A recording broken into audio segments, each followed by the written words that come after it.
I'm Jack, if we haven't officially met. I'm the lead pastor here, and we're just delighted that you guys joined us today. I know it would have been much easier just to pull those covers up tight and stay in bed. But here you are. So, good job. Good job for being out this morning. Convoy of Hope, I can't say enough about it. They are amazing. I've got my little sticker on. Wendy and I have given, if you weren't here last week, what we do, it's one of our traditions. I love our traditions. I love that we give away Thanksgiving dinners. I love that we do the Christmas presents every year. And I love that we do Convoy every year. And so, I don't know, a year ago, I made a pledge to Convoy, a goal for us, that we would give $16,000. And last year, you guys gave $27,000. So, blew me away. So this year, I made a pledge of $25,000 because I don't know. I don't know what you guys are going to do. You guys are so amazing. So, it makes it hard for me, but that's okay. That's my problem. And so this year, just so you know, I did make a pledge for $25,000. And those envelopes are near you if you'd like to participate and give one day's wage. Hey, today I want to kick off a new series, a Christmas series during this time of Advent. And I'm calling it, He Will Be Called. He will be called. There's a lot to a name. Anybody expecting a child right now? Right there, yes, my lovely neighbor from across the street is expecting a Yoders? Any more? No more? When you're expecting a child, what do you have to do? Among other things, you got to pick a name, right? And it's not easy. You get input from lots of relatives, and you're like, yeah, that is stupid. Like, Grandma Sally on the third side, whatever. And it's just hard to pick a name. It's not easy. And it's a big decision because it's going to last a long time, isn't it? Unless they change a name. And if they feel like they have to change a name, it's so bad, what do you do with that, right? And I know when we had our firstborn, Riker, I named him, and that's after Star Trek. But the way it happened, yeah, some of you didn't know that. I'm a Star Trek fan. But the way it happened is I said, hey, if it's a boy, I want to name him Riker. And Wendy was like, well, I know it's a girl, so she's thinking, okay, I can give him this. And then he came out and he was a boy, so I won, Riker. I was banned from naming any other children after the first one. It's actually turned out to be, I think, a pretty cool name. Any of you know the top names of 2019? Emma and Liam. Those are the top names according to Google. Emma and Liam. Now, I think there's some ground rules, right? You can't, it's bad form to use a former girlfriend or boyfriend name, right? That just isn't good. Certain names in the Bible, like Dorcas, don't go there. I know you want it to sound spiritual, but stay away from that. If it rhymes with certain things, you got to think about how this plays out on the playground for your kid. So it's a lot of pressure. I think serial killer names and bad people in history are still off limits. Hitler's not a good name. Don't go with that. I'm not a big. Now I don't want to offend anybody, but I'm not a big fan of naming your kid Jesus. It's just a lot of pressure, And sometimes I'm at Walmart and I hear, "Hey Jesus," and I'm like, "Where is he? Is he here? No, did he come back?" So, and then you find out that names have meaning. Like there's actual meaning behind the name. So you got to kind of be careful and investigate and see what's going on with that. And you also need to think about like how it works, first name and last name. I heard about the Mann family named their daughter Anita. Yeah. Some of you are just getting that, yeah. Eileen Wright. Lois Price. I heard about a lady named Helen, and she named a guy named Back. So, you got to be careful.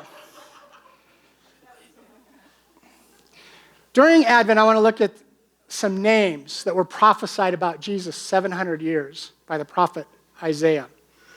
And it's a point in history when there's a lot of turmoil, for the Israelites. There's a lot of oppression from the Assyrians. And Isaiah is trying to remind the people that the Messiah is coming. Don't give up hope. And he's going to be so amazing. And Isaiah tries to describe him. And first of all, he's just indescribable. But he gives us this list of names of what to expect from Jesus, from the Messiah, and who he will be. Isaiah 9:6, for to us a child is born, to us a son is given, and the government will be on his shoulders, and he will be called Wonderful Counselor, Mighty God, Everlasting Father, and Prince of Peace. And so each week I want to just take one of those names, and on Christmas Eve we're going to do Prince of Peace. And I know some of you are doing the math right now. We have our missionary from Africa next week. So, but we're going to do each one and break those down. So today, Wonderful Counselor. Now, anytime I think of a counselor, my mind just quickly goes to the old clip with Bob Newhart. Some of you remember that. And some of you older people know Bob Newhart is this guy that we're going to see in the clip, because I'm going to show you, because I have to show you. It's a classic. But some of you know him as the head elf in Elf, that took care of Buddy. And so I just want you're thinking, where did we see this guy before? So take a look at this. We'll just have a seat. And let me tell you a bit about our billing. I charge $5 for the first 5 minutes. And then absolutely nothing after that. How does that sound? That sounds great. Too good to be true, as a matter of fact. Well, I can almost guarantee you that our session won't last the full 5 minutes. Now, we don't do any insurance billing, so you would either have to pay in cash or by check. Wow. Okay. And I don't make change. All right. And go. Go. Well, tell What? me about the problem that you wish to address. Oh, okay. Well, I have this fear of being buried alive in a box. I start thinking about being buried alive, and I begin to panic. Has anyone ever tried to bury you alive in a box? No, but truly thinking about it does make my life horrible. I mean, I can't go through tunnels or be in an elevator or in a house, anything boxy. So what you're saying is you're claustrophobic. Yes, that's it. All right, well, let's go, Catherine. I'm going to say 2 words to you right now. I want you to listen to them very, very carefully. Then I want you to take them out of the office with you and incorporate them into your life. Well, shall I write them down? Well, if it makes you comfortable, it's just 2 words. We find most people can remember them. Okay. You ready? Yes. Okay, here they are. Stop it!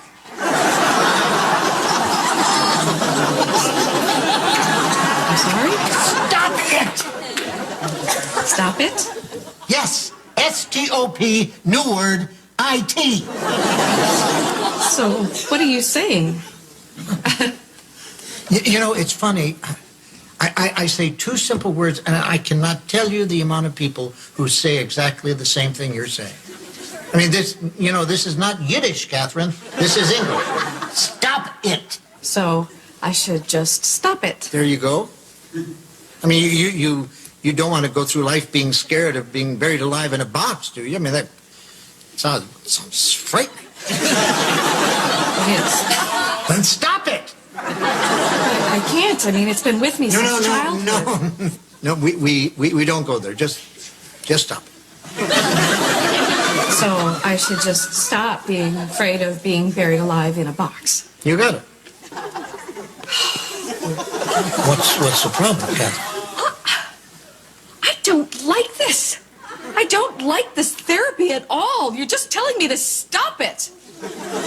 And you don't like that. No, I don't. So you think we're moving too fast, is that it? Yes. Yes, I do. All right, then let me give you 10 words that I think will clear everything up for you. You want to get a pad and a pencil for this one? All right. Are you ready? Mm-hmm. All right, here are the 10 words. Stop it or I'll bury you alive in a box!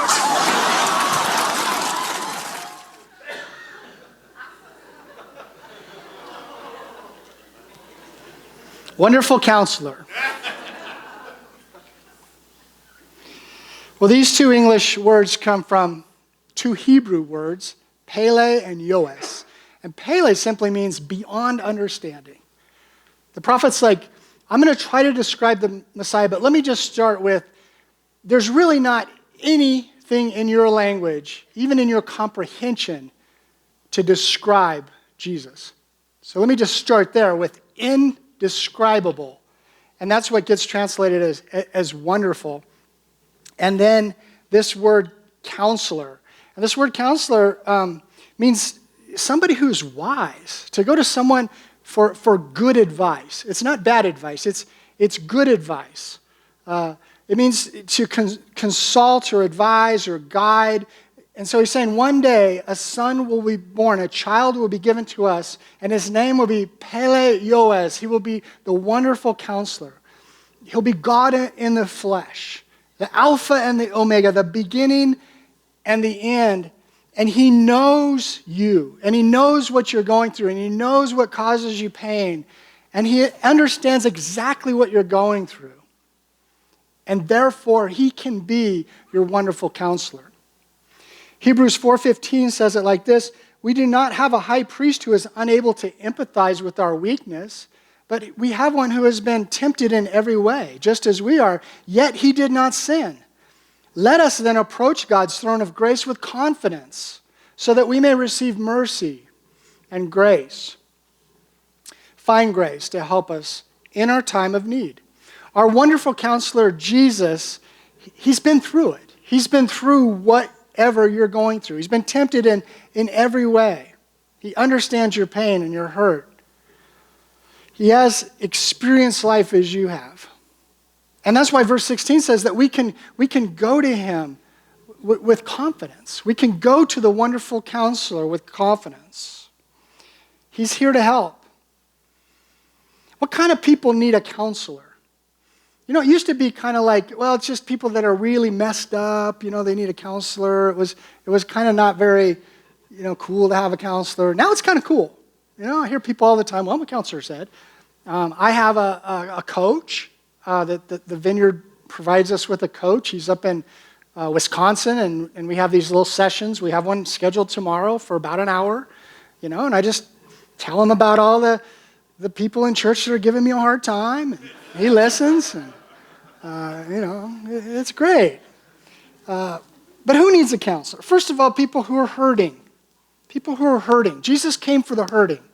He came for hurting people, struggling people. Maybe you're struggling emotionally. Maybe you're dealing with loss or pain. Maybe you're dealing with addiction or sadness or fear or just being alone or you're suicidal. Jesus came for that. He came for these things, for those who are hurting. The other group of people that I think need a counselor are those who are facing big decisions. You ever faced a big decision? I know I have. Should I take this job? Should I marry her? Should I, invest my money this way? Hey, how am I going to educate my kids and raise my kids? And, should we move? All these big decisions in life that we need a counselor for. We need to go to somebody who can give us good advice in these areas. And the third group of people, I think, is those with questions about faith and morality. I mean, there's lots of questions around faith or morality. If I'm a follower of Jesus, what does that look like?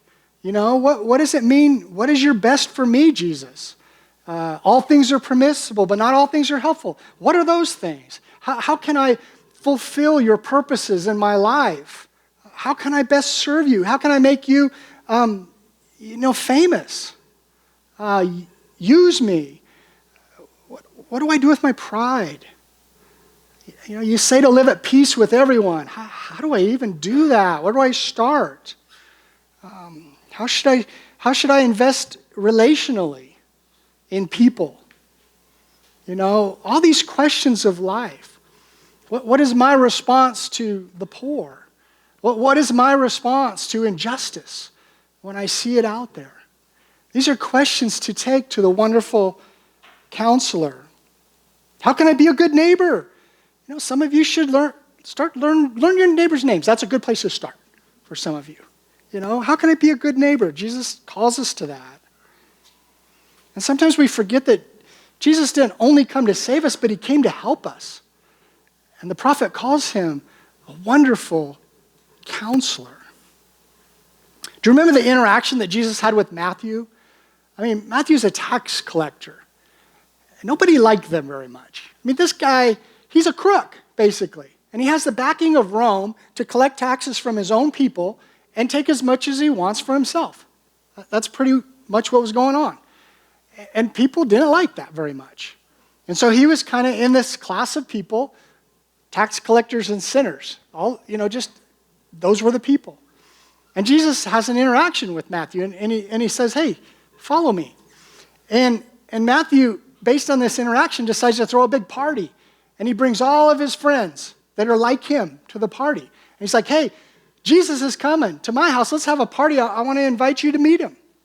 And so he throws this party, and the religious leaders of the day are highly offended by this. They're like, why is he hanging out with them? Like, he should be hanging out with us. Why is he hanging out with them? It just offended their mind. And they even call him in Matthew 11:19, they say, he's a friend of sinners. And it wasn't a good thing. It was a bad thing in their minds. I mean, they were saying, he's a friend of sinners. What's he up to?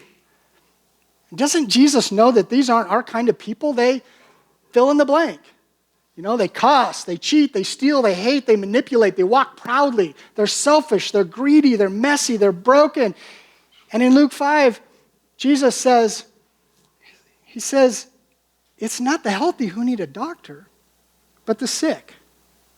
Luke 5:31. And in 32, he says, I've not come to call the righteous. I have come to call the sinners to do what? To repent. To turn away from the way they're living and to follow me. But they just didn't get it. Jesus is the wonderful counselor who comes for sinners. And he wants you to come to him. And so I'm curious today, who needs a counselor? Where do you hurt? What big decisions are you facing? Where could you use some guidance in your faith? Because the truth is, none of us have arrived. None of us have it all figured out. Hopefully we're making progress. But at some level, we're all still broken. We all still need the wonderful counselor. We're all vulnerable. We have strongholds. We have dysfunction. And you know, the holidays kind of have a way of just magnifying things, don't they? Just kind of bring stuff up. Maybe it's old wounds that kind of get picked at, unmet expectations. You know, just that stuff comes up around family and friends this time of year. I think Christmas and Thanksgiving can make the good things look better, but the bad things look worse. Really, if you think about it, Christmas can make the good things look better and the bad things look worse. And they magnify our need for a counselor and for help. So where do you need healing today? Maybe you're just depressed. You know, the sun hasn't been out in a while. You don't see really a whole lot of reason to get out of bed. Not a lot of hope. Maybe you're thinking, you know, you're depressing me right now, Pastor, with this talk. Maybe you're depressed. Take it to the counselor. Maybe you're living with a lot of fear, a lot of worry, you know. Murphy's Law. If anything can go wrong, it's going to go wrong, right? Maybe that's just kind of how you live. You're worried about your kids. You're worried about just whatever. If it could be worried about, you're worrying about it. And it brings fear. Take it to the counselor, the wonderful counselor. Some of you are stressed out this time of year. I can see it on your faces. Shopping, you got people coming over, you got to feed an army, the house has to be just right. Stress and anxiety, take it to the counselor. Some of you, it's financial stress. It's like you feel like we just paid for Christmas. And here he is again. Maybe some of you are just lonely. You see happy families out there. You're alone. Maybe you're far from home, in college. You go to bed alone, you eat alone, and you hate it. And you're just alone. And now it's Thanksgiving and Christmas. I heard a girl recently say that she had just broken up with her boyfriend, but when she thought about it, she thought, no, it would have been nice, though, to have a boyfriend during the holidays. Then we could break up after that. Just alone. Take it to the counselor. The wonderful counselor, he wants to hear from you. Some of you have family dysfunction. It just gets magnified. There's a family member, and you think about sitting around a table with them or a day with them, and you just dread it. You're like, it's the one time a year, and you just dread it, and you don't want to go there. Take it to the counselor. We all need help. We all need counsel. Are my lights going out?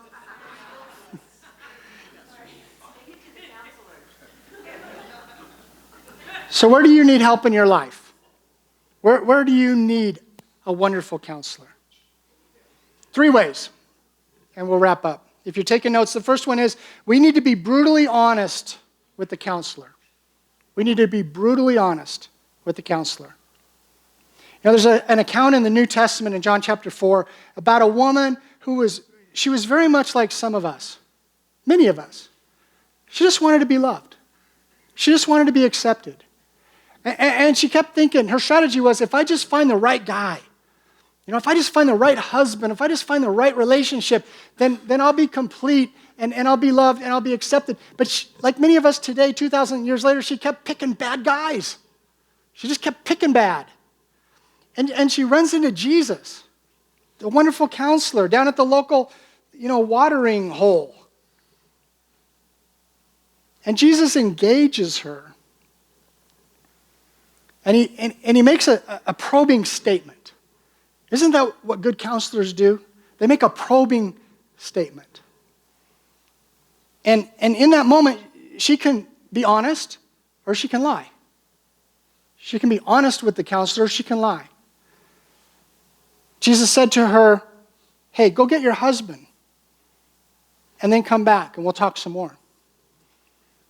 And she could have made something up. She could have said, well, my husband's on a business trip, or, he's too busy, he's sick. But in verse 17, she's honest with Jesus. She says, I have no husband. And Jesus went on to say, what you've said is exactly true. The fact is you've had 5 husbands, and the guy you're living with now isn't your husband either. And because she was honest with the wonderful counselor, they were able to move forward. They were able to make progress. And Jesus continues this dialogue with her and actually tells her where true life comes from. He's like, I know what you've been searching for. I know what you're thirsty for. Now let me tell you the source. Be honest with Jesus. Maybe this season you're like, I don't even know if I have any faith. If I have some, it's just like this much. Maybe you're frustrated with God. And maybe you don't know what you even believe anymore, or you're confused or scared or addicted or lost. It's time to be honest. We've got to be brutally honest with the Pele Yoaz, the wonderful, indescribable counselor. Psalms 52:22 says, cast your cares on the Lord, and he will sustain you. He will never let the righteous be shaken. I love this statement. Cast your cares on him. Like, I don't want this anymore. You take it. Here, take it. Take this, Jesus. Take this.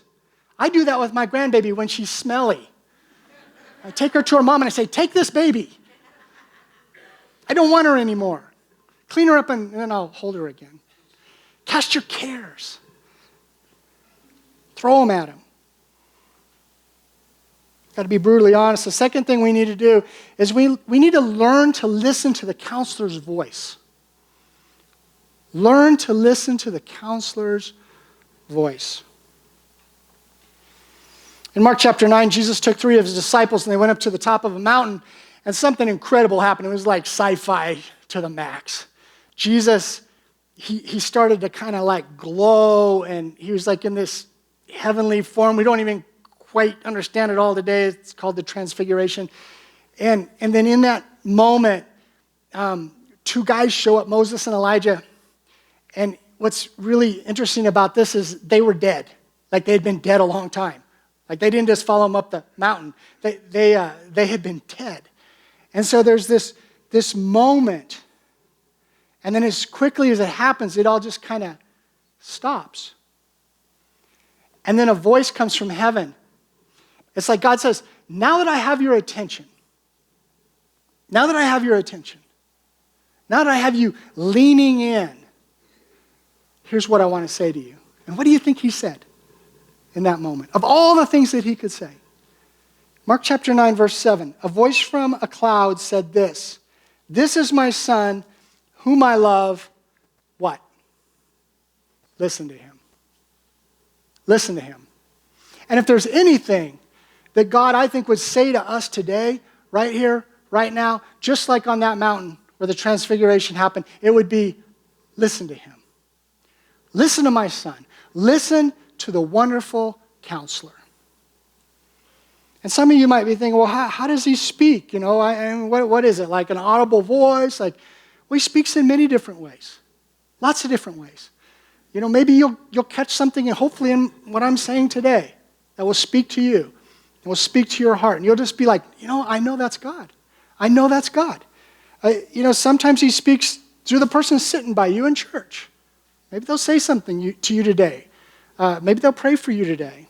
Sometimes it's through the people you work with or your small group or a song that you're listening to. Sometimes it's through his written word that he speaks to us. He speaks to us in many different ways. Some of you have dreams. He speaks to you through dreams. And you just know, that was a God dream. We have a little saying around here, was it God or was it pizza?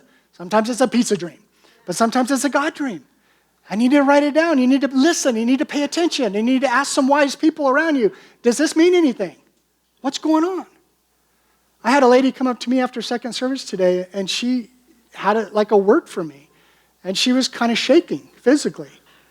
And it was spot on, what she had to say. It made total sense to me. And so sometimes God will just speak to you through different people. But we got to listen to him. And we got to train ourselves to hear his voice. John 10:27 says, my sheep, this is Jesus speaking, my sheep, they listen to my voice. I know them, and they follow me. So we got to be brutally honest with the counselor. We got to listen to him. And number 3, this one almost seems like duh, but we got to do what he says. We got to do what the counselor tells us to do. Even when we don't feel like it. Even when it's hard. Even when it doesn't make sense in our natural minds. We got to do it. In Mark chapter 10, there's a account of a rich young ruler. And he's a very moral person, but he's a little bit caught up in his stuff. And he comes to Jesus in verse 17. It says, Jesus started on his way, and a man ran up to him and fell on his knees before him. Good teacher, he asked, what must I do to inherit eternal life? Well, that's a great question. Hopefully that's a question that all of you have asked. I mean, that's a kind of question you take to a good counselor, isn't it? What do I need to do to inherit eternal life? Is there anything I need to do? Because the truth is, none of us are getting younger. And so this is a question we need to ask at some point in our lives. This is a deep life question. What do I need to do? I think Jesus was in a little bit of a mood because he says, why do you call me good? No one is good except God alone. Maybe he was just testing him to see if this guy was serious about talking to him or if that would just kind of push him away. I don't know what Jesus was doing, but Verse 19, the guy sticks around and he says, you know the commandments. You shall not murder. You shall not commit adultery. You shall not steal. You shall not give false testimony. You shall not defraud. Honor your father and mother. Teacher, he declared, good news. I do these things. I've been doing them since I was a young boy. I got this. I got it. I've arrived. I'm there. I've got it figured out. Verse 21, Jesus looked at him and what does it say? He loved him. Why is that important? Because everything that comes after that, no matter how hard it is, it's out of love. Jesus looked at him and he loved him. He didn't say, you're the biggest loser of all. Why are you wasting my time? He looked at him and he loved him. And then what comes after that? Because Jesus loved him, he called him into more. And he said, yeah, you've done well, basically. Good job. But you lack one thing. You lack one thing. Go sell everything you have and give it to the poor, and you will have treasures in heaven. Then, come follow me. Because Jesus knew the condition of his heart. As moral as he was and as good as he was, there was one thing that he was hanging on to. There was one thing in his life that he had put at a higher priority to Jesus. We all have one things. They're different. For this guy, it was his wealth, his great wealth.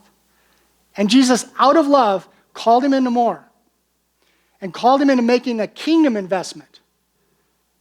And the guy couldn't do it. He couldn't get there. Verse 22, at this the man's face fell. Had to be a moment. And he went away sad because he had great wealth. I wish he would have done it. I wonder if we would have had another disciple, another chapter or book in the Bible from the rich young ruler, whatever his name was. Let's call him Tad. Tad chapter, whatever. No, I don't know. But he couldn't do it. He couldn't do it. He got 2/3 of it right with the wonderful counselor, right? He was honest.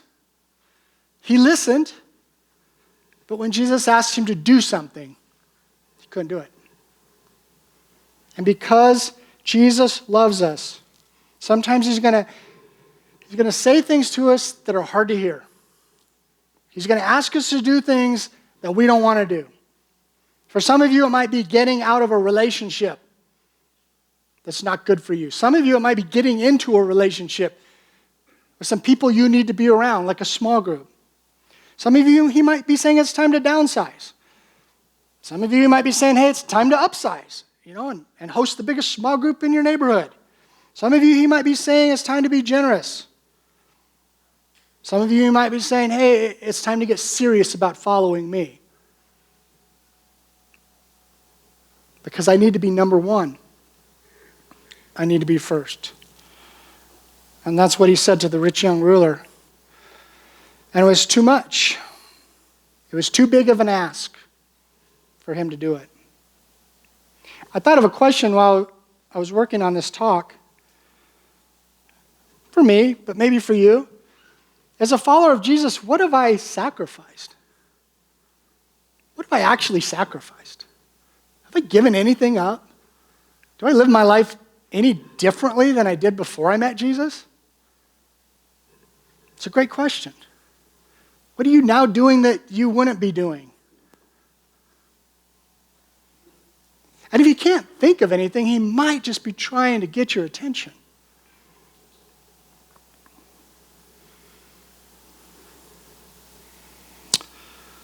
But if we won't even do what he tells us to do, then what are we really doing?